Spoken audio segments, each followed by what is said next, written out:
Okay. Got it. Hi, Mom. Hi, sweetheart. All right, so for everybody who doesn't know, your name is not actual Mom. It's Deborah, but I call you Mom, and so as to not confuse everybody. And in the 27 years you've been my mom, yes, I'm 27 years old. I'm a natural redhead as well. All the lies we tell to people who don't know us. But we've never discussed whether or not you believe in ghosts. And all the millions of conversations we've never had a conversation about ghosts whatsoever.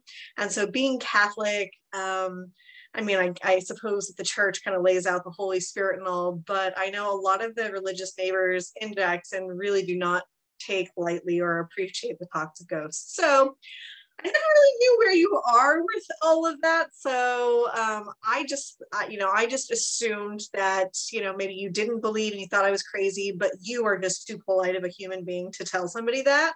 So I would like to kind of know, while we're having this conversation, I get to learn something new about you. What's your feelings about ghosts?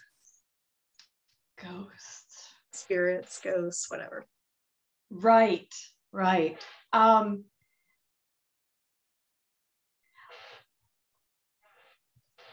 I don't know that I believe in ghosts. Okay. As seems to be the popular definition of a ghost, right? Okay. Some dead person who's restless and can't figure out where they ought to be or whatever. But I do believe all of life is energy, and energy might change form, but it doesn't disappear.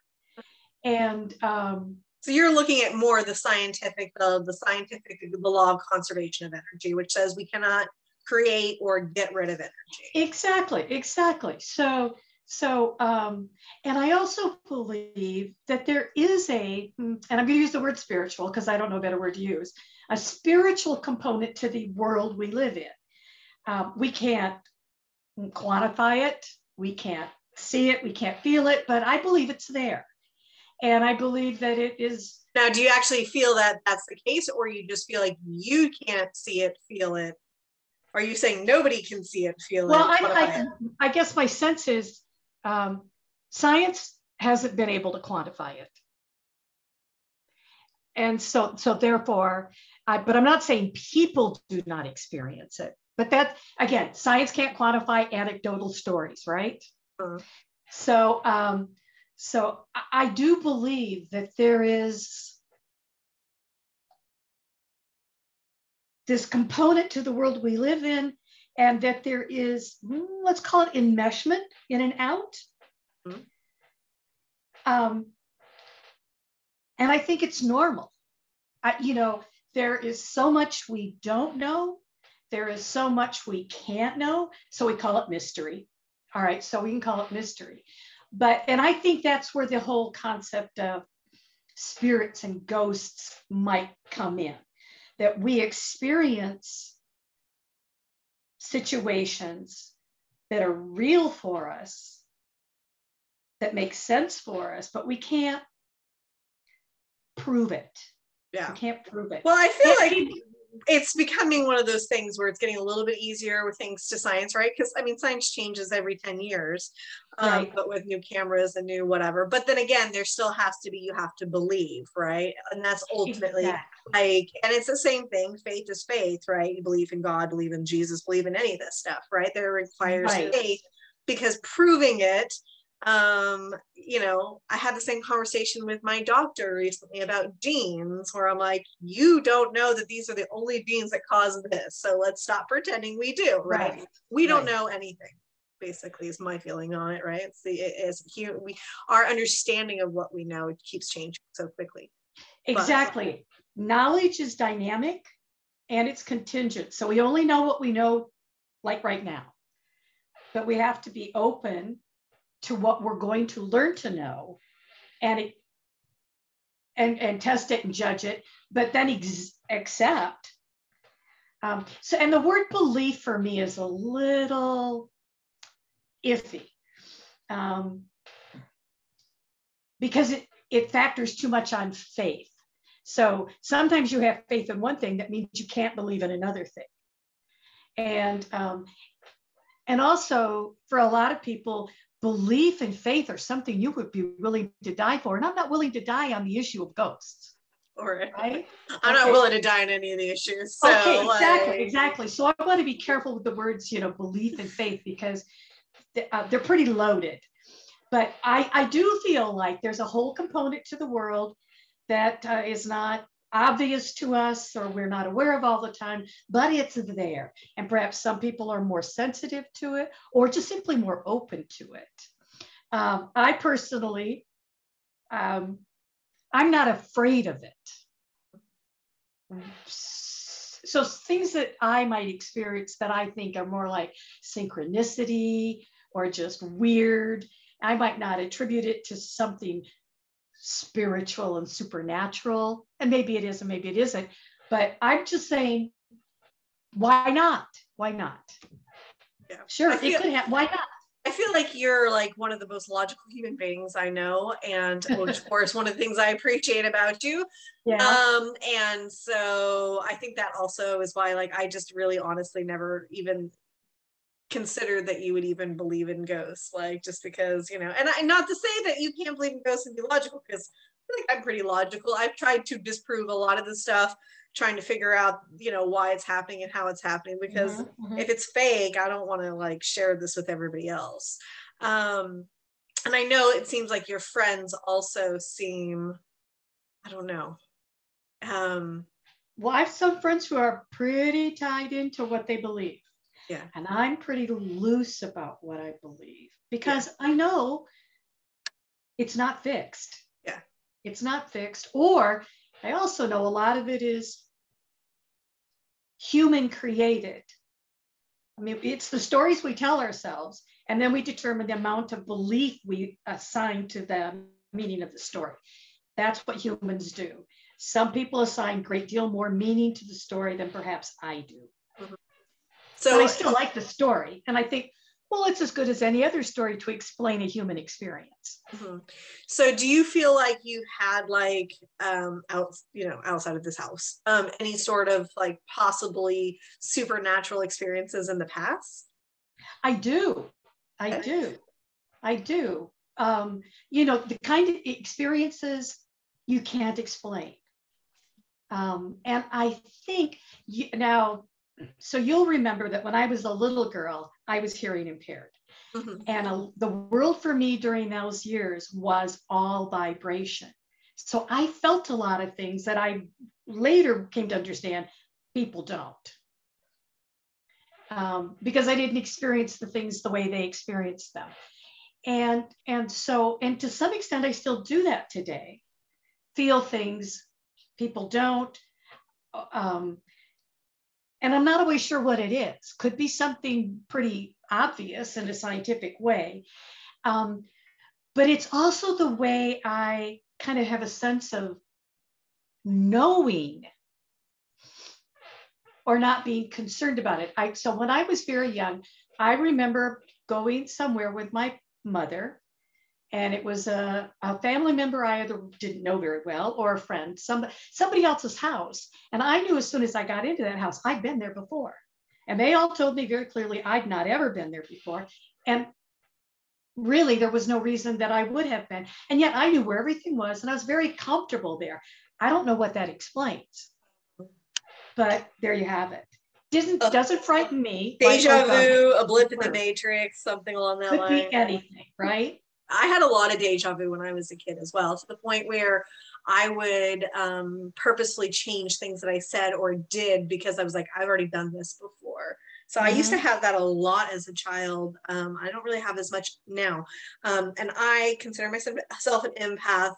And I know as a child, I used to be really in tune with like the spiritual world, with I see ghosts, all that stuff. And then as I got older, that stopped. As like I became a teenager and older, that stopped. And I felt like, except for the rare occasion at the rare, really super energy filled places like the Trans-Allegheny Lunatic Asylum or in the basement at the Winchester Mystery House.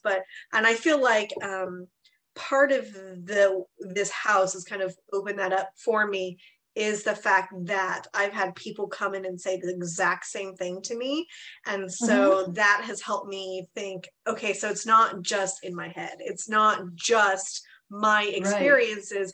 So if other people are having these same experiences, then it can't just be a blip in my matrix, right? Like, because it's not just, so I feel like that, you know, the house has definitely opened up some of that for me when I started getting validation from other people, where I've never talked about different things.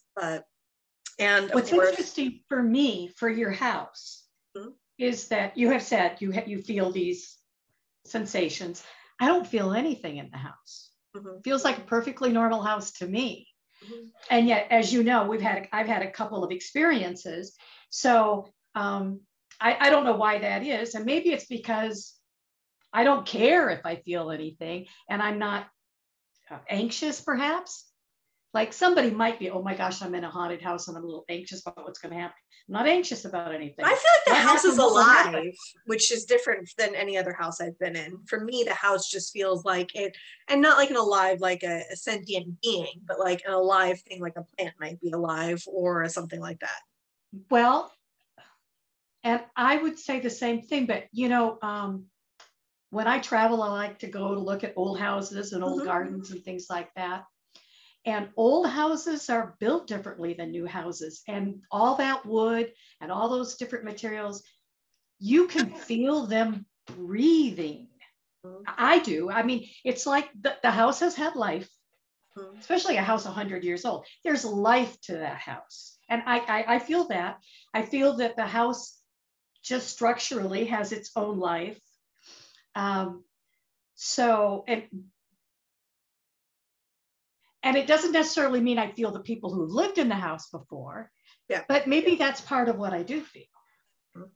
And maybe not necessarily ghosts, but just the energy that resonates. Exactly. Our energy that is everywhere we go, sort of thing. Exactly. And I get that, because again, I'm really big on energy more than anything else. And so when the little old lady asked me, what have you seen in the house? Like, nothing. I've seen nothing. Like, you know, it's not about what I've seen, it's what I've heard.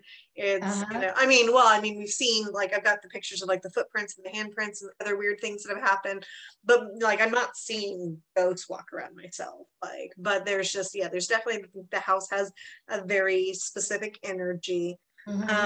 So you've been there a couple times. Were they both in November and in December, right? That's right there with me. So you've been there with me in kind of the darker, colder winter months here. And so when we had our little girls' weekend trip up there, so I had there's two Amy's. One of them is deathly afraid of ghosts, even though she's like a badass. You would never expect it in a million years. And so she was like, I don't know, but we talked her into it. So most of us were sleeping downstairs because in the apartment there are 4 beds, but there were 5 people. And so it was like, oh, well, who's going to sleep upstairs? And you totally like, I'll sleep upstairs. Like you totally signed up for it.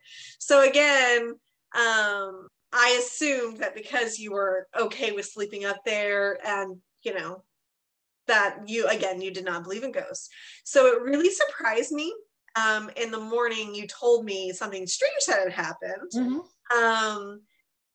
And it's kind of funny because I relayed this story about when your son Nick relayed a story to me as well, and I kind of felt the same thing, where it was like, well, if he told me that, then like he doesn't believe in ghosts, and he will flat out, he doesn't believe. There's no way, and there's no way you're ever going to change his mind, right? We know this about Nick.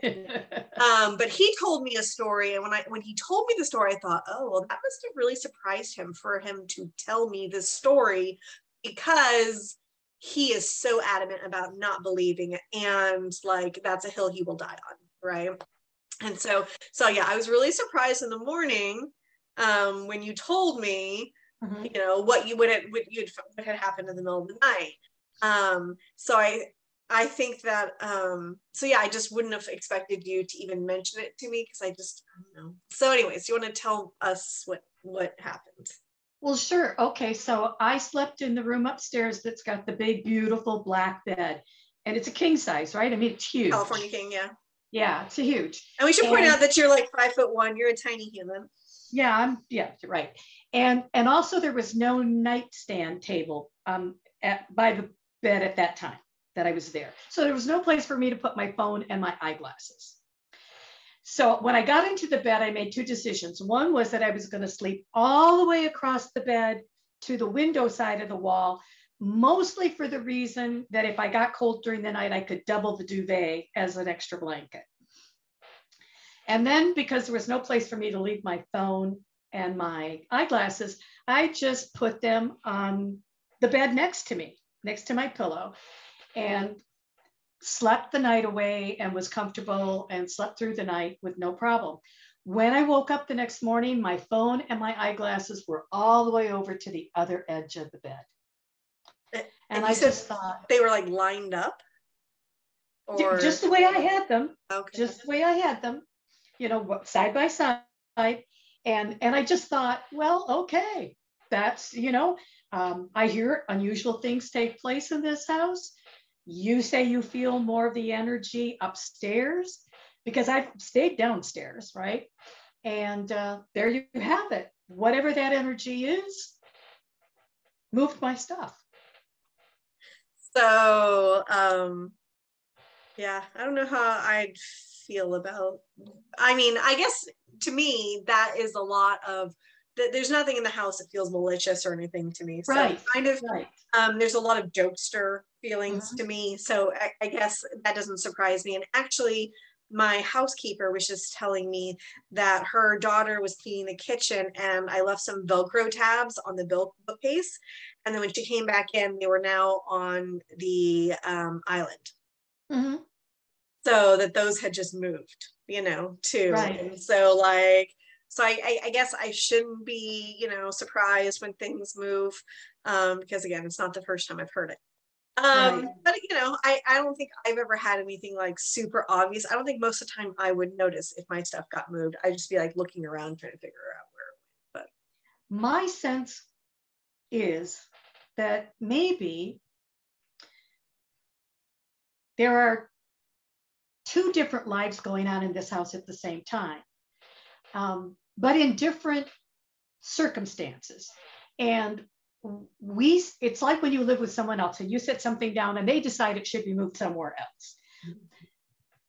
Maybe that's what's happening. Whatever this other life is, we sat it down here and in the process of their life, they're just moving things around and our things get moved with them. I don't know. Maybe I watch too many science fiction movies, but you know, the whole parallel universe and that sort of thing. Yeah. Why not? That there's well, and I think even within overlap. Within the paranormal world, there's an understanding that there's some hauntings that are just like residual, where people are just going about doing the same thing day after day. And we're, regardless of whether we're here or not, right? They're just doing what they're doing and people hear that. And so there's kind of some different views on that. So yeah, I mean, maybe they moved them so they could cuddle with you. Maybe that's why you slept so nicely.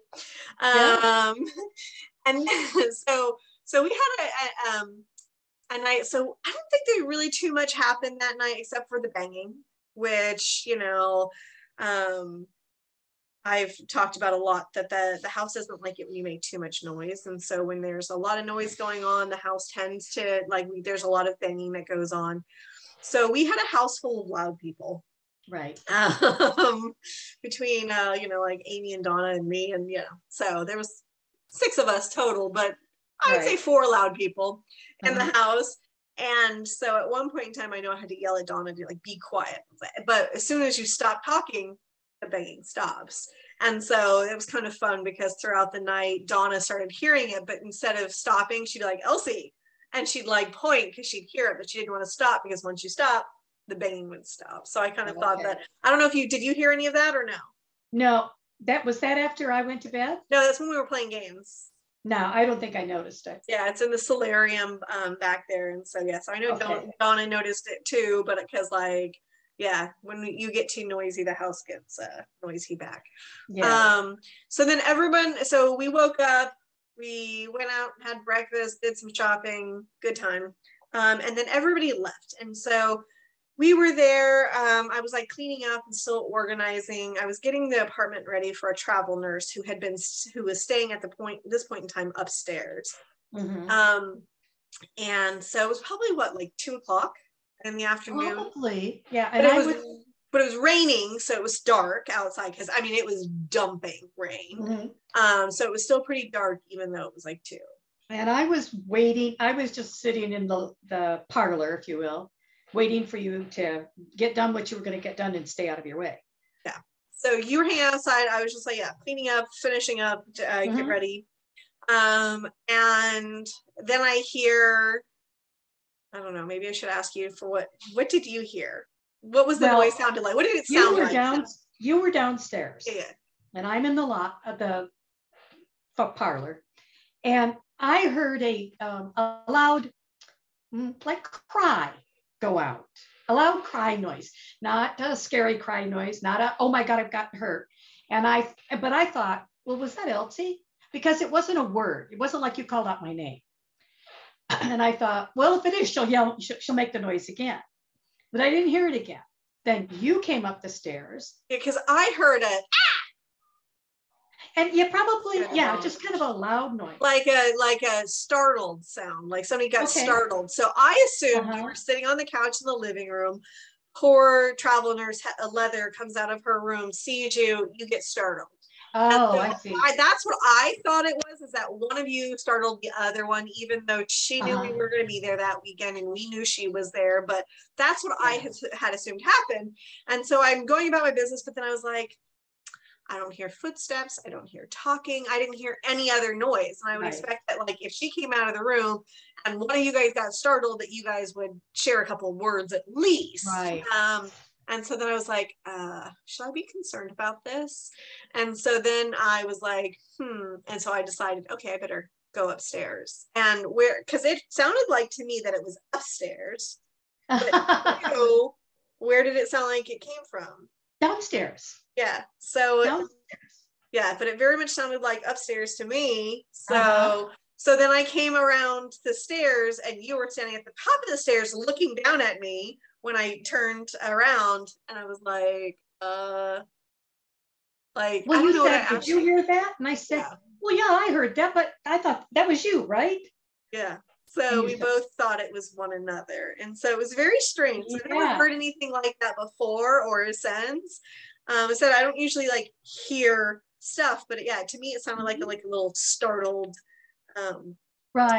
noise, which was that was just, and that surprised me, because again, I haven't, but again, it really seems like stuff happens more at night, and then the room, especially when it rains, there seems to like kick up some more of the energy. And Leather, so she lived up there for 2 weeks, then she went home for 2 weeks, came back, and she rented out the apartment downstairs. And so she would say that she would smell like old man BO back in the solarium, which is where Dana and I had discussed. There's a lot of activity that kind of happens back there. That's where the banging happens. That's when we were hanging curtains. That's where there was banging happening. And when we had a paranormal investigation, a man who came through really late, he got there at like 9:30 at night. So everybody had been there like 1:30 in the afternoon and then come back.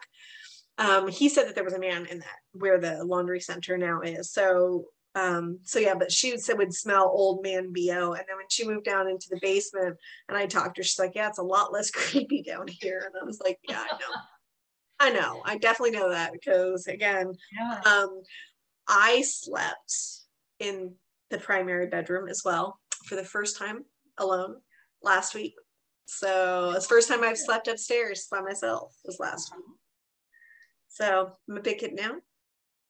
But yeah, and when you told your friends about it, they seemed to be pretty, I don't know, did they not believe, or did they think it sounded scary? What was their impressions about it?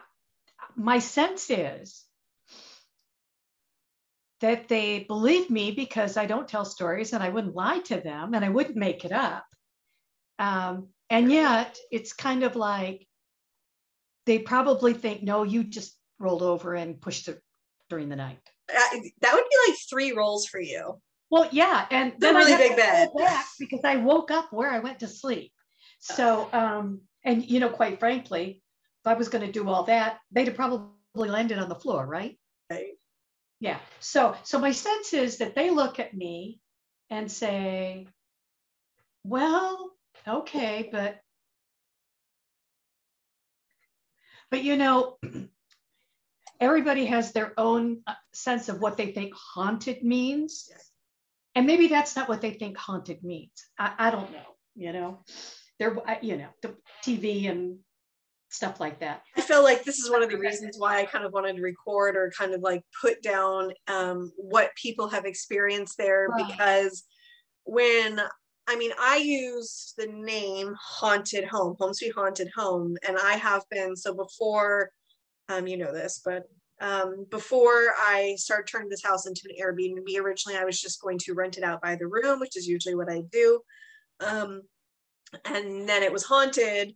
And so I felt like as a landlord, I have to tell people that, because it's not fair for people like me or some, you know, people who don't want to like have to deal with all of that. And I found it more difficult to find tenants. And then the tenant I had, she kind of like lost her mind. I don't know if it had to do with the house or not.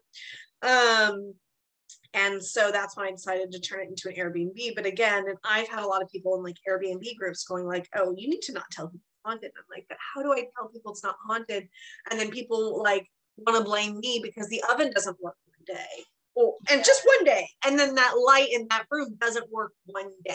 And it's just one day. Like I have to, because if not, then there's something weird going on here. But then again, it's just not fair for people like me.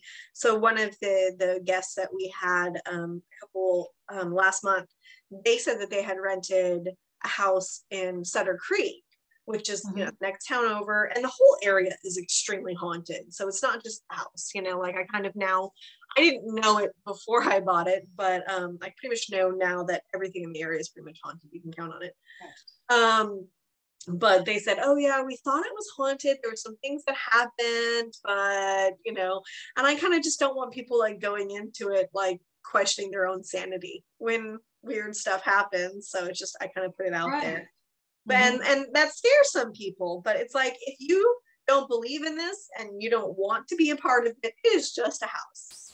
If you have a strong, if you're an empath, if you're able to feel that, all that sort of stuff, you know, you can ignore it if you want to, but if you want to talk to them, you can do that too. But like that, you know, there's nothing scary about the house, because a lot of times people think haunted houses, they're thinking of like the Amityville horrors, which was very much it was about 25% true, and you know, like murder dolls coming alive. There's none of that, not even the clown doll that creeps people out. Rid of the clown doll. Did I tell you that one of the first people who rented it, they had 4 kids and they hid it in the closet, like all the way on the other side of the house, because it scared her daughter too much. Those kids. Yeah. And but can you imagine this? Like I realized one day when I was there, it's like, where's the clown doll? They didn't tell me they did this. They didn't put it back. Oh. And so it's like, where is it? And so I'm like, oh God, tell me that thing did not walk off on its own.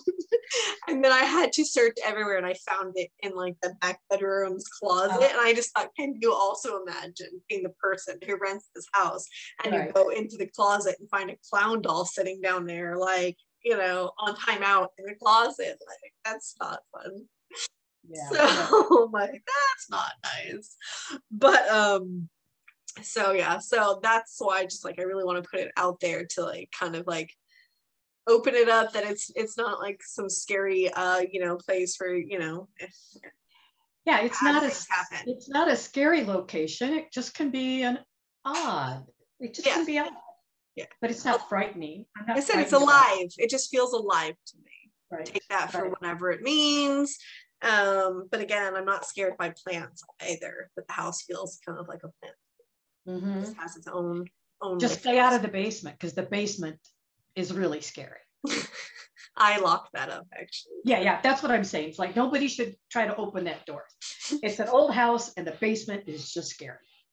Yeah, well, part of it is super creepy for sure. Yeah, but yeah. I do lock it so that way people don't go down there, because it's a safety hazard.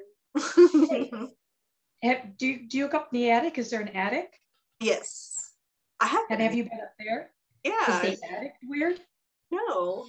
Okay. No, except for so there was a fire in the house like in the 20s apparently. Okay. And in the basement you can see a lot of the charred ceiling and, and boards and stuff.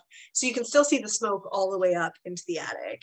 But the attic, so the house, probably like so many, was built and then added onto, right? Which is very apparent, especially if you look at the house from the backside across the creek. And so Dana and I were talking about, I really wanted to get in there, but I refused to go on a ladder unless somebody else is around. So one day I finally got Dana to go with, or to hang out so I could go up in there.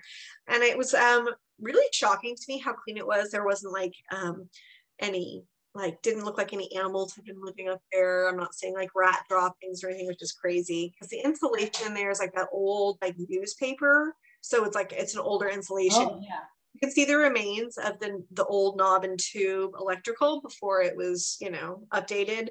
But one of the cooler things about it, well, first of all, in that far bedroom where the attic thing is, they dropped the ceiling down like 3 feet. Right. I don't know why. So when you go into the attic door, there's 3 feet, and then probably 4 or 5 feet over is where the original attic opening is. But where those 3 feet where it dropped down on the wall, you can see all the old wallpaper. Oh, yeah. Yeah. So, and it's like the canvas back wallpaper. Uh-huh. So it's kind of cool, because I don't know when the stuff is from. Right. And then, yeah, so you can see the knob and tube. And then also inside the attic, there is the sections from an original roof. Oh, okay. Which is like a shingle roof. So I don't know why they built a roof like 3, 4, 5 feet on top of an old roof, just to make it taller. I don't know. To make it look bigger and fancier. Because I had hoped that there'd be enough space in there to build up. Right. But there's not. So yeah, so I have been in the attic, but it's not that exciting. But yeah, Dana got scared because she didn't hear me time in there. So they're freaking out a little bit about on me. The other thing that comes to my mind as we talk is that most, or maybe all, of the furniture you have in that house has had a life before, or 2 or 3 lives before. I think that adds to the energy in the house that has had its own life. Although none of the energy was there when we had the paranormal investigators there, anything else, the house was empty. No, I'm saying that it adds to. It just adds to that. At least the ambiance, right? Well, exactly. But you know,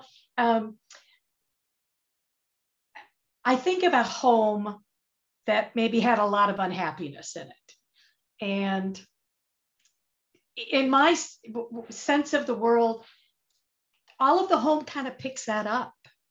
And so the people move out and whatever, but maybe there's some residual bad energy. I don't know. And you've gotten all this furniture from different places. And it just occurs to me, why not? Why does it not add to the positive or the negative, if you want to think in those terms, or the passive or the aggressive energy of the house that's already open and alive to the energy? Yeah, I actually was just reading a book, and this is why I decided to sleep upstairs instead of sleeping downstairs, because I decided I need to stop being a big sissy lala. But I was reading a book from a ghost hunter, Amy. Anyways, she kind of, was it in her book? Yeah, I think it was, where they're talking about basically like even something, it might have been another book that I was just reading actually that has nothing to do with it. It was from like the 1900s or 1930s. Okay. But like even something as simple as your energy, like when people go into a house expecting it was Amy, expecting it to be haunted, Right. or they're scared that they kind of leave their residual energy, which can kind of all like build up into this big ball of active negative energy when there was never a human involved. So yeah, we're definitely for sure. But I mean, obviously in this house, I mean, whatever that is. But again, it's the whole area. So it's not even the house, but and the fact that I now know that originally the house was purchased by the owner of the mine, the big mine. Right. And then I don't really know what happened between 1877 and 1906. But then it was built by, the current house at least, was built by some brothers that owned some stores, but they also owned a mine. Mm-hmm. And even the family who owned the house from the 20s to the 90s, he was a miner, he must have been a miner because he bought it for $10 from gold. So there's like, you know, all the mining stuff that kind of goes on. And obviously we know that, I mean, it was a boarding house. So I don't know, that's a question I need to ask. If she knows whether or not during the big mine disaster, if anybody, you know, was living there that was involved in that, or, but just the whole area. But, and it's not even just Jackson, Sutter Creek, Amador, Ione, the whole gold rush area has a lot of traumatic energy in it, you know, between the brothels, the miners, the Chinese workers that we brought over, the Native Americans, the Miwoks. So there's a lot that goes into the area. So again, I mean, I didn't know that when I bought the house, but I definitely know now that I've become a town historian and have read a lot of newspapers going back to 1855, trying to figure out everything that's going on with this house. But yeah, for sure, the energy, and it is something I'm always aware of when I purchase antiques. Like, oh God, well, you know, I don't want to bring in a clown doll and have it be, you know, a problem. Yeah, we don't know where that clown doll came from. We just picked it up in a shop. It's not creepy to me though. It surprises me that it's creepy to you, because you didn't think that the other doll I bought, which I thought was creepy, you didn't think that one was creepy. You think the clown that plays lullabies is creepy. I think any clown is creepy. Not a doll that looks like she's being strangled. That's fine, but well, you know, creepy is in the eye of the beholder. Yeah, that's for sure. And I do like creepy, so I've gotten some creepy stuff in there, but for the most part, yeah, it's just antique furniture. But I haven't gone super creepy in there, but come Halloween, I'm planning on it. Right. Yeah, because I think that was you spent 2 nights there, yeah? Or 1? 2 nights. And the other time there was nothing. It was downstairs in the bedroom in the apartment. Yeah. And then the other time was, you know, game night and upstairs in the primary bedroom. Yeah. And then, but for the first time you'd say there was nothing strange happened whatsoever. No. Between, I mean, obviously I said the apartment has very different energy than it does upstairs to me. So that doesn't really surprise me too much, but yeah. And again, the more people, the kind of more active everything seems to be to me. But yeah, I'm glad that at least it's kind of said it's interesting to have this conversation, because in the last 27 years we've never had a conversation about this. All the millions of conversations we've had, we've never had conversations about this. So yeah, so it was kind of, I said, just kind of surprising or interesting to me.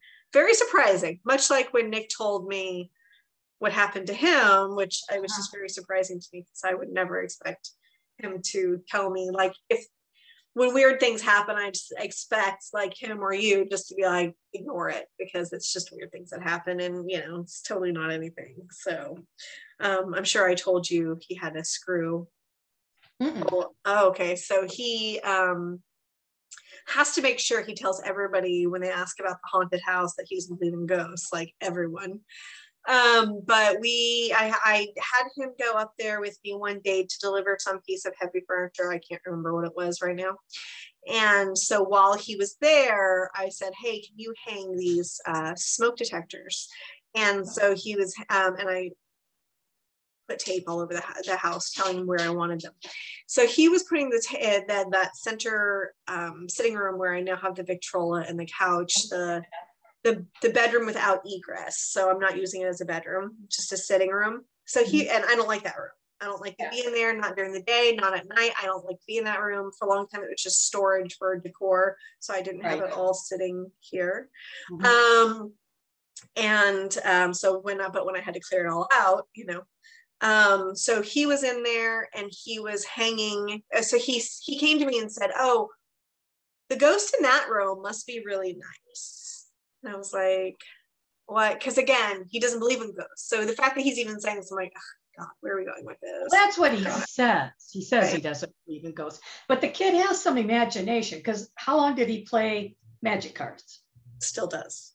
Okay, so there's a magic card mat right here. Kind of open to the whatever he says. I don't think he's going to say it no matter what happens. Right. He does not believe in this and I'm sure because he is stubborn, this is a hill he will die on, right? But he's still not going to deny his experience. So so he was hanging and he dropped a screw and the screw rolled into the to the closet. And then apparently it rolled back out. So he's like, oh, that ghost is really nice. And we know that the house is uneven, but the house is uneven to a slant to go into the closet, not to come out of the closet. Come back out, yeah. So, because the house slants this way and then like that way. And so it would have had to roll like uphill and back against the ground.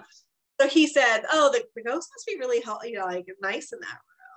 And so for him to say that to me, like I was like, oh, he must have thought this was very weird, like in order for him to even tell me this story, right? Because if he didn't, he wouldn't even mention it because it would have been nothing. But he mentioned that to me one day when he was there. But again, he's spent less time there than you have, so because he spent there like 6 maybe 8 hours total, and he's never spent the night, so he doesn't have a lot of experience, but I know there's no way he'd ever admit it.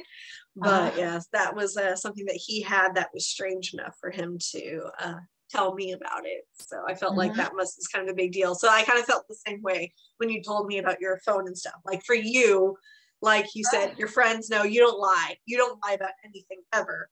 And you're an extremely logical human being. So like for you to say that must mean, this is very unusual because or else you would not have mentioned it because you're not a dramatic person. Right. Which is why we get along so well. And I'm always trying to debunk all the stuff that happens as much as I can because, and some of it I have, and that was one of the reasons I went into the attic too, because I kept being told about a ball bouncing. And so I was like, well, I know there's no internal pipes in the house, so it can't be pipes. So I was like, maybe there's a possum in there. And then one day a cat appeared in the house randomly. I went to Lowe's and my camera notified there's a cat in the house. And I was like, I was gone for like 20 minutes. Where did this cat come from? There's no open windows. There's no open doors. So I was like, well, is there a way to get in there from the base or from the attic? So these were all the reasons why I had to go into the attic to see what was going on in there. Probably also secretly hoping there'd be some really cool antiques up there, but there was nothing. Like a chest with old books and records. Yeah, right. That would be the perfect scenario. But yeah, to see, but nope, none of it. There was nothing that looked like an animal had ever even been in the attic, which I find unusual, especially since we're on the creek. But yeah, there's definitely no way the cat, well, even if that happened, the cat, I don't know how the cat would get from the attic into the house. I don't know. The cat thing, it just does not make sense to me whatsoever, how a cat appears in a house magically one day. Actually, so that was the day after Dana and I had been hanging the curtains, and I went off on the ghosts, telling what assholes they were. She left, and then that day I was doing work and I went to Lowe's, and that's when the cat appeared. So I thought that was also, I guess it's very unusual that the day after I go off on the ghost, there's a cat in the house somehow. Yeah. But yeah, so that's why I wanted to get up there in that attic to kind of just like see, because I want to try to debunk that it's like the bouncing ball isn't, but never could figure it out. And even then I've always said, because like with even to Nick, I'm like, okay, you could say it's plumbing, or it's the roof, or it's this or that or whatever, but like when the footprint appeared, how do you explain that? Right. I can't explain. I mean, like, and that's why I went out and got like the best carbon monoxide detectors. People are like, oh, you carbon monoxide, people, think your house is haunted. Go out and I check that. Get the best ones, 0. Okay, so it's not that. So like, I really tried to do so much to debunk it, but I'm like, ultimately I can debunk all these little things that happen, but how I legitimately cannot debunk the footprint. Right. Like that's physical.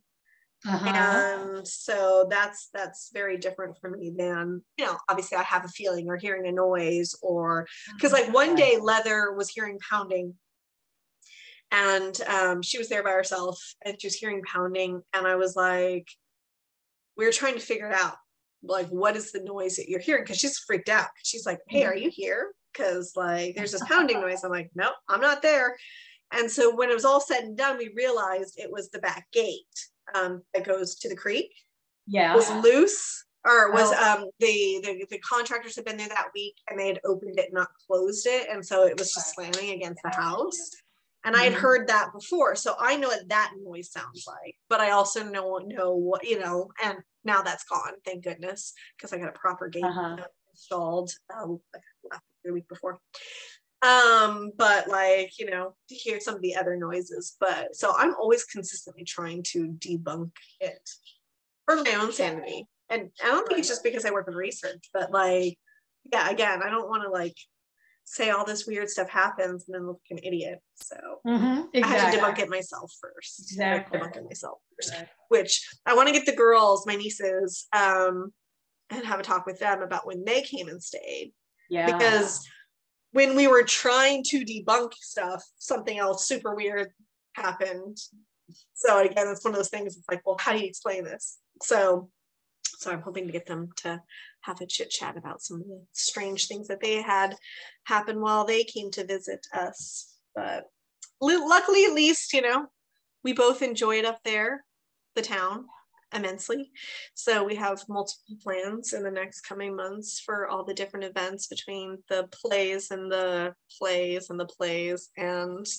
Mountain Men and the car shows and all the fun stuff that they have going on up there. So luckily the ghosts are not obtrusive enough to keep us away. Right.